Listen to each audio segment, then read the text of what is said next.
Almost there. Chapter 39, Naveen. The Louisiana Bayou, Monday, February 1927, one day before Mardi Gras. Naveen changed position on the bench at the bow of the ship, leaning first on his left elbow, then on his right. He could not find a comfortable position, most likely because there was no way to get comfortable while he sat there doing nothing but looking out over the murky swamp water. He'd been banished to lookout duty, and he was still brooding over it. Both Tiana and this Lizette girl, who happened to be as strong-willed as Tiana, had quickly shot down his offer to help row the boat, even though he assured them that his hand caused him very little discomfort. It stung a little, but that stinky green salve had worked the magic. He could flex all 5 of his fingers without flinching. The only thing still making him flinch was his bruised ego. It was difficult to sit here while the others pulled his weight. Literally. Naveen glanced over his shoulder at the others rowing in unison to the tune of Hoagie Carmichael's Riverboat Shuffle, which Louis hummed. Psst, Naveen whispered at Charlotte as he slid over to where she puffed about out-labored breaths with each rotation of her oar. Here, let me do that, he said, reaching for the long handle. I insist.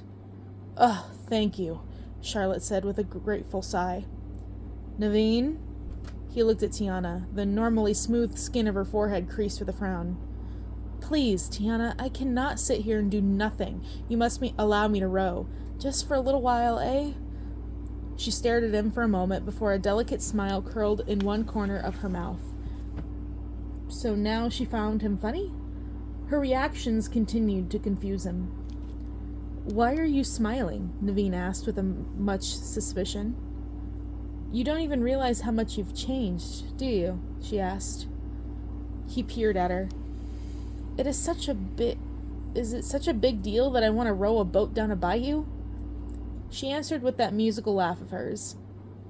It is a very big deal. When I first met you, the idea of you beginning to do such menial labor is something I could not fathom. Yeah, well, do not hit me on the head with an acorn this time, eh? Tiana's eyes widened. What did you say? Naveen frowned. I recall you pitching an acorn. It hit me. He pointed to the top of his head. Right here. We were in the swamp. I see it so clearly. Are you sure? Charlotte asked. Yes, Naveen said. But that makes no sense. He searched Tiana's face. Does it? No, she said quickly. I've never been in the swamp with you before. She gestured at the oar. You can row for the next 10 minutes, then you're back on navigation duty. His scalp still prickled with unease. Naveen shook his head, trying to put the disturbing episode from his mind. Had he lost more blood than he thought? And be careful, Tiana added. I don't want you re-injuring that hand. But as long as I have some of Lizette's wonderful smelly paste, my hand will be just fine. The next bet will cost you 2 nickels and a plate of beignets, Lizette called from just behind him. You drive a hard bargain, Naveen responded. But it is worth it. Seriously, you should sell that stuff. It is marvelous. He's right, you know, Tiana told her. All those factory workers who get hurt while dealing with the machinery would pay good money for your concoctions. They would, Naveen said with an enthusiastic nod. Believe me, I have seen my share of injuries at the sugar mill. If you have one specifically for burns, you could be one of the richest women in New Orleans. It is something to think about. I can even help. It suddenly occurred to him that these were not just empty words. He actually could help her. This past year of working for Mr. LaBeouf had not only established that he was a pretty good salesman, but also that he liked it. And he was good at it. Maybe he could use that skill to help others. Ow! Naveen howled. He looked down to discover the dressing covering his wound had begun to unravel, and the wound from the oar was rubbing against his cut. See? Tiana said. I knew something like this would happen. She handed her oar to Charlotte and quickly made her way to his side. Here, Lizette said, handing Tiana a stout jar. Put a little more of the salve on it. Tiana balanced the jar on her leg and used both hands to unravel the remaining strips of cloth from around his hand. Naveen could barely believe his eyes. The cut looked as if it had been healing for days instead of just overnight. Wow, Tiana said. Naveen's right, you really should bottle this stuff up. I have a friend who has a stall in the French market. I should introduce you to her. I'll bet she'd sell your sow for you. She looked up at him and grinned. Not to take the business away from you, but you seem to have your hands full selling the sugar. She returned her attention to his hand. Naveen studied her as she concentrated on smoothing the paste across the wound. Even the streak of dirt across her cheek could not distract her from her beauty. Her hair flew wildly now that there was no longer bound by that ribbon, and he decided he liked it this way. His eyes were drawn to her mouth as she pulled her bottom lip between her teeth.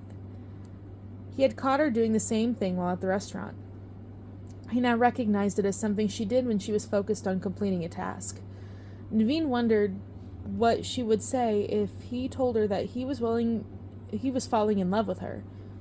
Maybe she would throw him off the side of the boat. But then again, maybe she would tell him that she felt the same way. There was something about being on this bayou with her, something about their surroundings that conjured a feeling of, what did that French fellow call it? Déjà vu. It felt as if they had been there before, as if there was not the first time he had cruised these canals, talking to her, falling for her. Tiana looked at him. Their gazes caught and held. Naveen's breaths became shallow as something potent and intense flashed between them. Only a few inches separated them, an expanse barely the length of his hand. His eyes still locked with hers, Naveen leaned forward. The boat collided with a wave and bounced up in the air. Tiana's head snapped back. Where's the hairpin Lizette used to secure the bandage? She asked. It took a moment for her question to register. He was still entranced by their near kiss. His mind caught somewhere in those breath-stealing seconds when his most fervent fantasy had nearly become a reality.